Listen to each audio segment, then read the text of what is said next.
Every week on a Friday at just about 5 to 3 before the bank closes, an old lady comes in and makes a deposit of $100,000. This goes on week after week after week.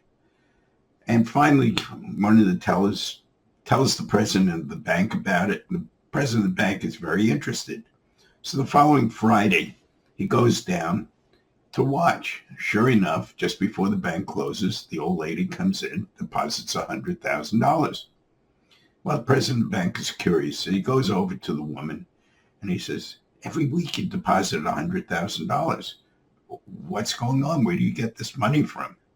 She said, well, if you have to know, I'm a gambler and I'm very good at it. President Bank says, hey, look, I gamble too. But every once in a while you lose, but you consistently every week deposit $100. The woman says, well, I know how to bet and I don't lose. She said, for example, I'll bet you that a week from today, your balls will be square. President Bank looks at her and says, a week from now, my balls are going to be square? She said, yeah, I'll bet you $100,000. He said, I'll take that bet.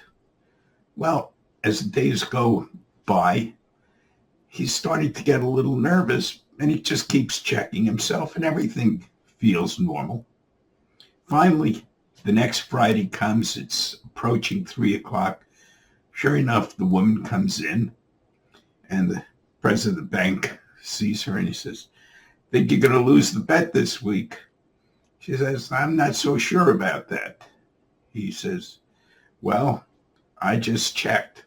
She said, well, I brought this friend of mine with me because I think we should have a witness when it's a bet this big.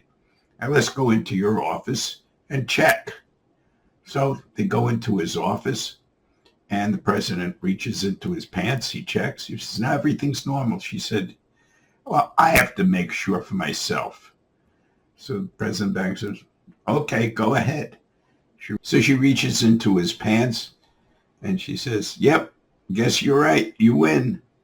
And she gives him $100,000. President Bank is smiling. She said, oh, yes. And I'm going to make a deposit this week of $200,000. President Bank looks at her and says, what? She said, yeah. I bet this man that I'd have your balls in my hand by the end of business today.